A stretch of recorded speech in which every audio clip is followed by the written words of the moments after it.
Hey everyone, this is Friedel Rave, and I'm here with my recap and review of Sanctuary, A Witch's Tale, Season number 1, Episode number 4, and there are only like 3 more episodes to go in this season, and I've enjoyed it. I've enjoyed watching this show, and I'm looking forward to seeing how it all ends, especially when it comes to the mystery involving who ended up killing Daniel, and why, and the motive, and who's in Sanctuary practicing dark magic. Now, when it comes to episode number 4, we didn't necessarily get any answers concerning the mystery. However, things ended up turning worse for Sarah and her daughter, Harper. So the episode opened up with this new guy showing up in Sanctuary.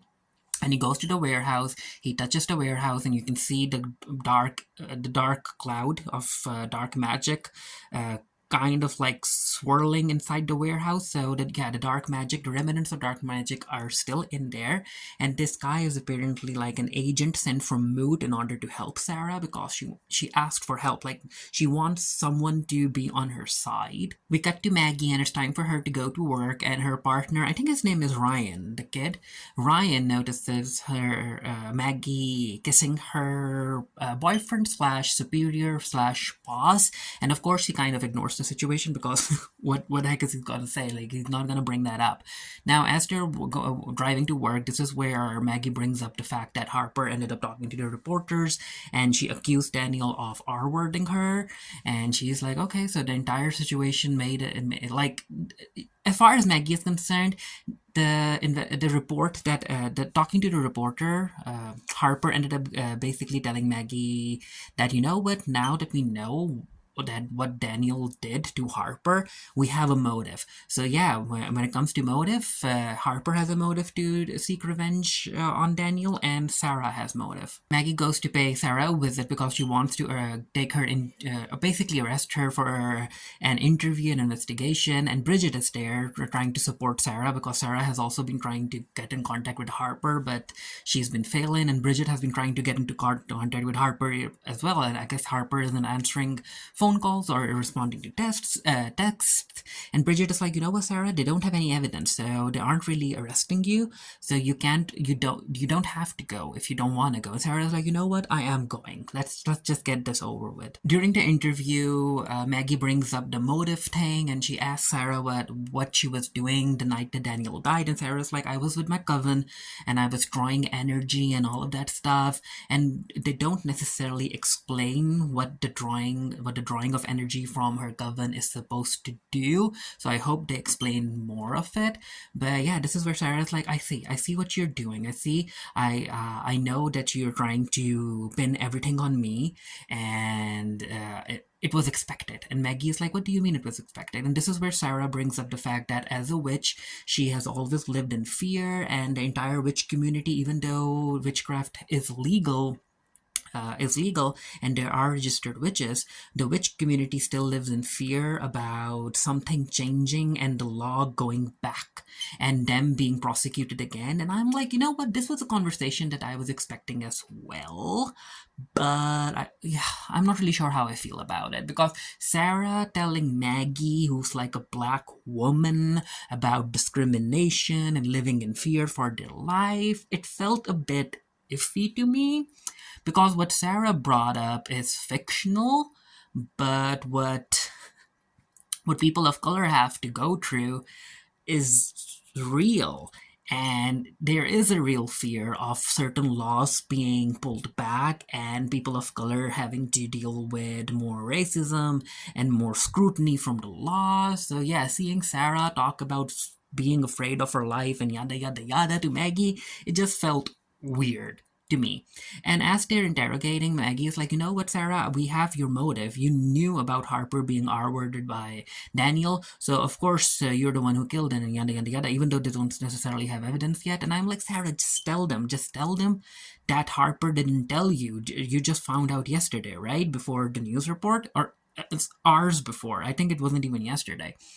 But of course Sarah doesn't say any of that, because Sarah, as a mom, is trying to do what she can to protect Harper. And Sarah's like, when the heck is this gonna be over? And she basically leaves the interview. And then we cut to Abigail, and yeah, Abigail is not feeling well, especially after the report and how Daniel's memory is being tarnished. So her husband Michael walks up and he's like, you know what, get ready, and yada yada yada. And Abigail is like, what? Just wear lipstick and pretend that my son hasn't been accused of such a heinous crime. And Michael is like, you know what, we have to move on, but I need you downstairs. I've thought of something. Sarah goes home and Harper is there, and Sarah's like, you know what, Harper? I want to kill you and I want to hug you. Like it's weird. I feel conflicted. And Harper's like, you know what? I had to do what I had to do. I had to tell my truth. And Sarah's like, but you played right into their hands. They're gonna use this to come after us. Like in a more harsh manner. And Harper's like, you know what? I don't care. I'm gonna stand with the truth and yada yada yada. And I need you to support me and blah blah blah blah blah. And Sarah's like, you know what, Harper? You know what? I'm grounding you. I'm grounding you. You aren't allowed to go to school. You aren't allowed to get out of the house because I need to protect you. I need you. I need you where I can see you.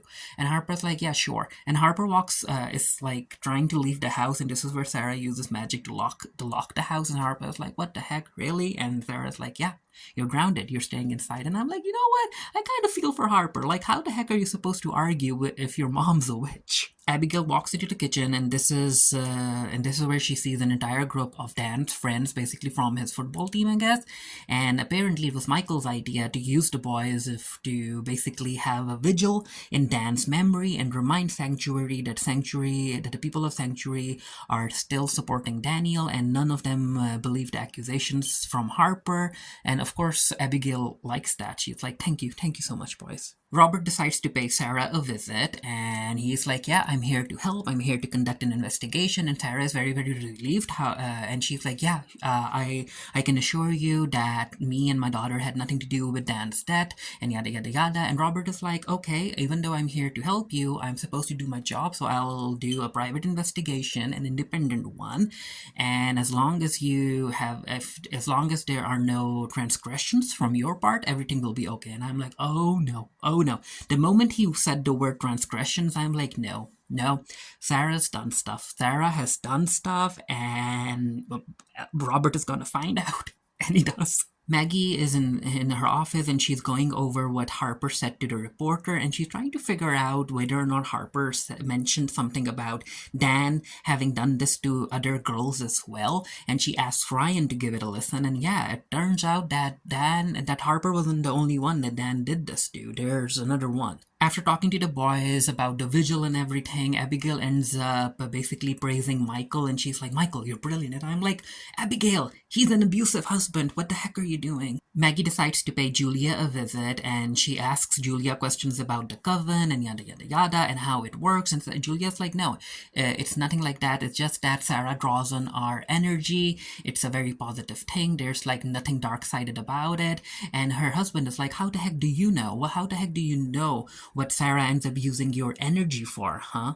Maggie then turns her attention to Beatrice, and she's like, okay, so Harper mentioned that Dan did this thing to another girl, so do you know about that? And Beatrice like, why are you even believing someone like Harper? She's an S-word, you shouldn't believe her, she's a liar, and blah blah blah blah blah. And yeah, Beatrice is very, very judgmental when it comes to Harper, and we know that, right? Because of course Beatrice has a crush on Dan. She wanted Dan for herself. We get this scene where Ted basically tries to ask Jake about what he knows about the video, and Dan basically assaulting Harper. And he's like, Jake, if you know anything, son, I need you to tell me. Even though you feel that you can't really talk to me about your true emotions and stuff, I'm not a dinosaur. I will understand, and this is very, very serious stuff. And I like seeing this side of Ted, even though he's going after Sarah and Harper. I think he still wants to know the truth.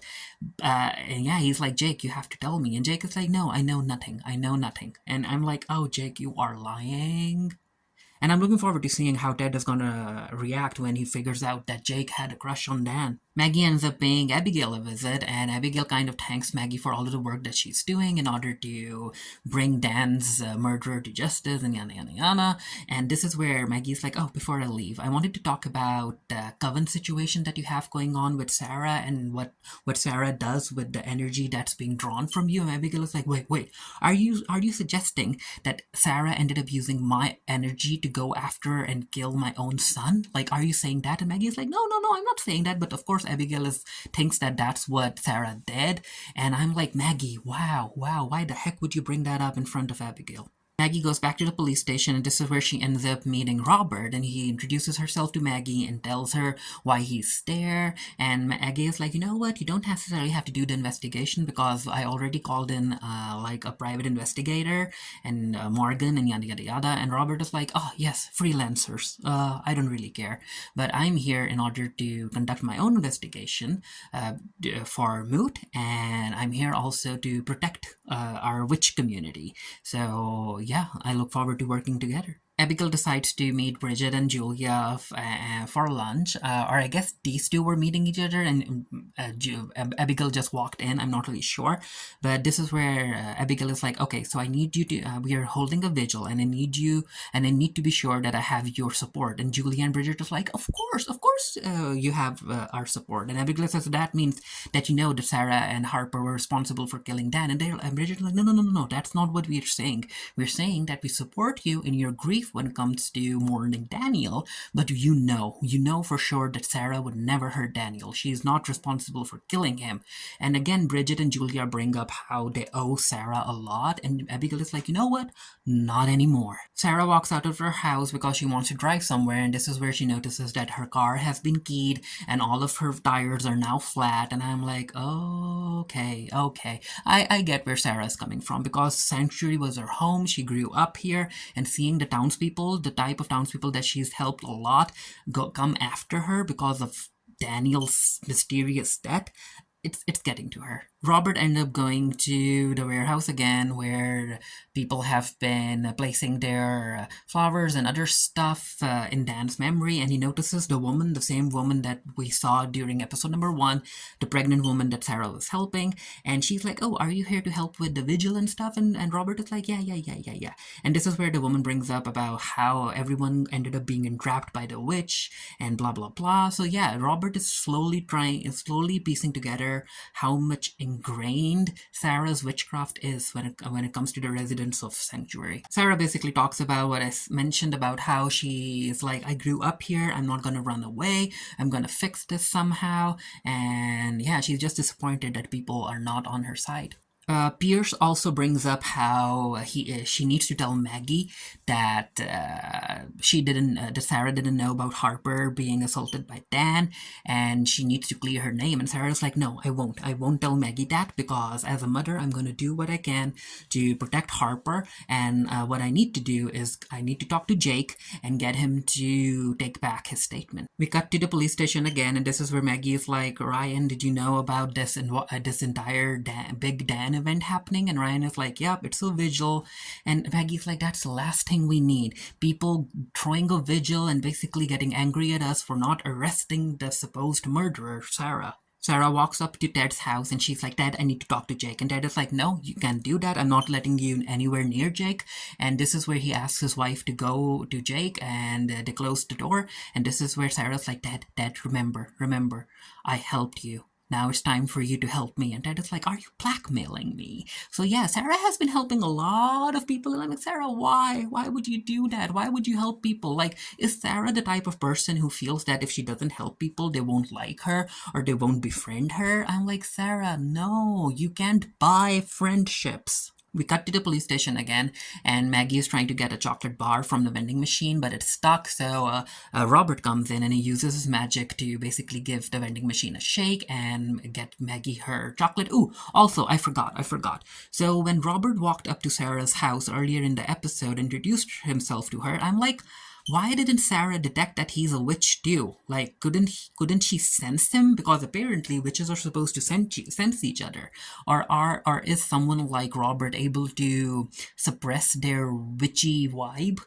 Who knows? But it felt weird. Like Sarah should have immediately known when he showed up at his doorstep that Robert was a witch. Robert talks to Maggie about how Sarah is treated in sanctuary and the overall perception when it comes to witchcraft. And Maggie's like, yeah, it's kind of okay. Sarah still has a bunch of people loyal to her and yada yada yada. And as these two are talking, this is where Ted walks in and he's like, you know what? You need to arrest that Sarah Fenn. She showed up in my house, blackmailing me, threatening Jake, and wanting him to retract his statement. So do your job, Maggie. Sarah's trying to go back home, and this is where we see her crossing paths with Abigail and Michael, and they don't really say anything to each other. They just walk past, and I'm like, you know what? That's understandable.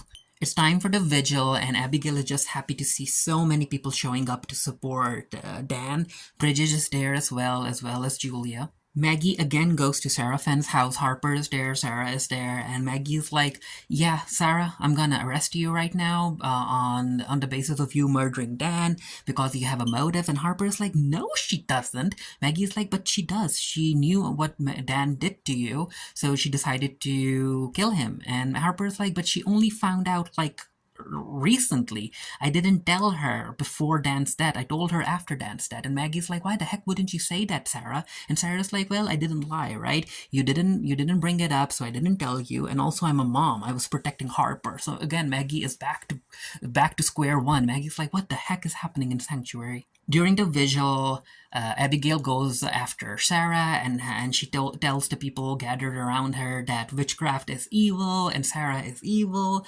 and witchcraft is able to control people. And this is where Julia tries to step in, and Julia's like, "Abigail, you know what you're saying is not right. Sarah isn't like that." And this is where something like clicks for Abigail, especially because she had an affair with Julia's husband.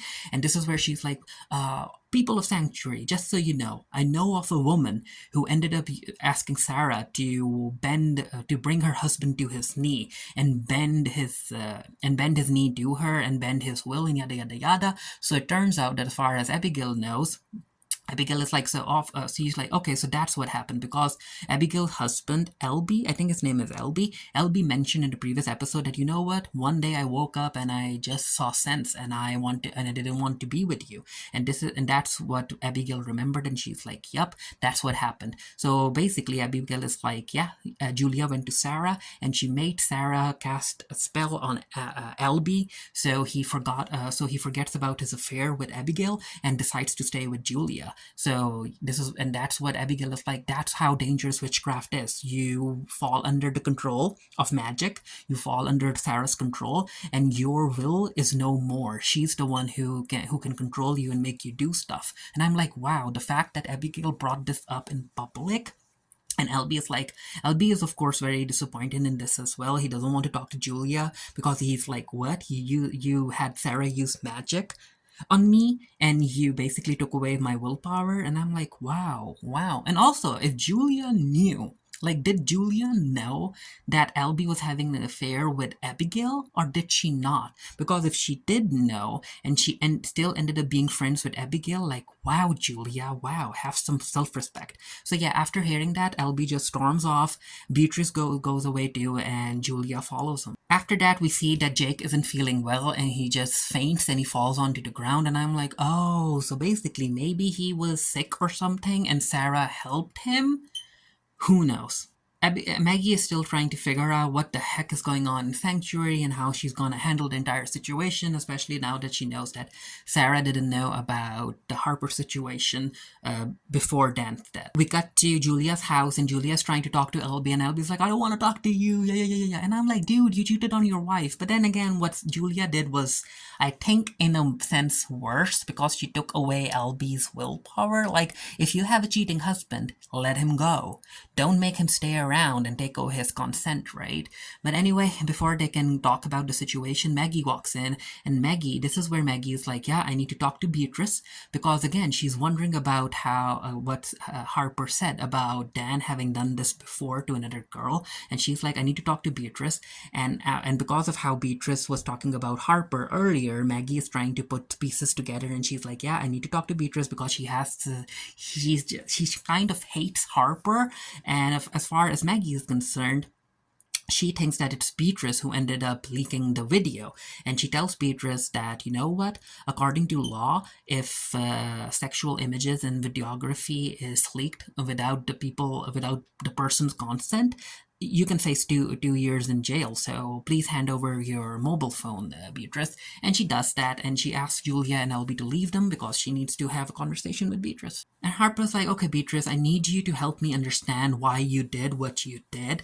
And if I end up finding incriminating evidence in your mobile phone, I'm going to try and do you a favor and try and help you and whatnot. And this is where Beatrice just basically comes clean about why she hates Harper and how Dan hooked up with her, but while he was hooking up with her, he still wanted to get back to Harper, so he basically used Beatrice, and yada yada yada. And Maggie's like, oh. So basically, you're jealous of Harper, Beatrice. You're jealous of Harper, and that's why you did all of that. And Beatrice's like, yeah, it is what it is. And then she brings up Dan and how she feels that Dan could have never hurt Harper, and that's why Harper is lying. And Maggie's like, why would you say that?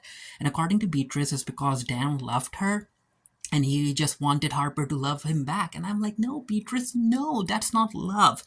From what I understand, and the fact that Dan was loved by the entire sanctuary community, he wanted people to like him because he had this like narcissistic streak to him. So I think that's why he wanted Harper to love him back, because he couldn't get what he wanted, so he ended up hurting Harper in such a manner. But of course Beatrice doesn't understand that. We get this scene between Sarah and Harper where they're like, you know what, we aren't accused anymore. Maggie doesn't have any evidence against us, so what we aren't gonna do is that we aren't gonna live in fear. So we're gonna walk out, we're gonna keep on living our lives in sanctuary, and you're gonna go to school and I'm gonna go to work. And I'm like, ooh, Sarah, that's a bad idea. Robert decides to pay Sarah a visit the next morning, and Sarah's like, okay, so are you gonna help me? Do I have the mood support? And Robert's like, no, because according to my investigation, you have been doing a lot. There are numerous transgressions. You've been using magic in a manner that's against how we're supposed to use magic, and yada yada yada. But Sarah's like, no, you have it all wrong. I was trying to help. And I'm like, Sarah, that's not help. That's not help, girl. That's not help. But yeah, basically Robert is like, you know what? We are always in scrutiny. We are always being scrutinized, the witch community. So we can't be showing support to someone like you, because that's just going to reflect badly on us. And again, you messed up, Sarah. You messed up, and now you're on your own. Over at school, there's Beatrice and Dan's friends, and they gang up on Harper, and Beatrice actually spits on Harper, and I'm like, wow, what the heck is wrong with this girl? But yeah, she spits on Harper, and before Harper can do something, Beatrice actually acts as if Harper is using a curse on her. She's like, oh, I can't breathe. She's using magic on me. And Harper's like, no, the heck I'm not. And then we see Izzy yelling and screaming in order to help Harper. And Beatrice is like, okay, boys, let's see if she's a witch or not. Drown her. And the boys pick Harper up and they're ready to drown her, and they do drown her. They dunk her in the water. I mean, she's not gonna die, we know that for sure. But I'm like, where the heck are the teachers? Like, where are the teachers when bullying happens? Why does no one stop them? Like, the students are watching from the windows, so of course, and everyone is yelling, so of course the teachers would know too. But I guess the teachers don't want to intervene, which makes no sense. But yeah, Izzy is trying to help Harper, and the episode ends with Harper being dunked underwater. The episode is done. Only 3 more episodes to go. If I end up doing a written review this for the Geekery, the link to the review will be down in the comment section below if I remember to put it up. Let me know what you thought of Sanctuary, which is Tale Season number 1, Episode number 4. It was again enjoyable, even though the mystery still stands. It was still enjoyable when it comes to how things have gotten more worse for Harper and Sarah. And yeah, feel free to share your opinions. And until next time, stay happy, stay safe, stay blessed. See you guys later. Bye.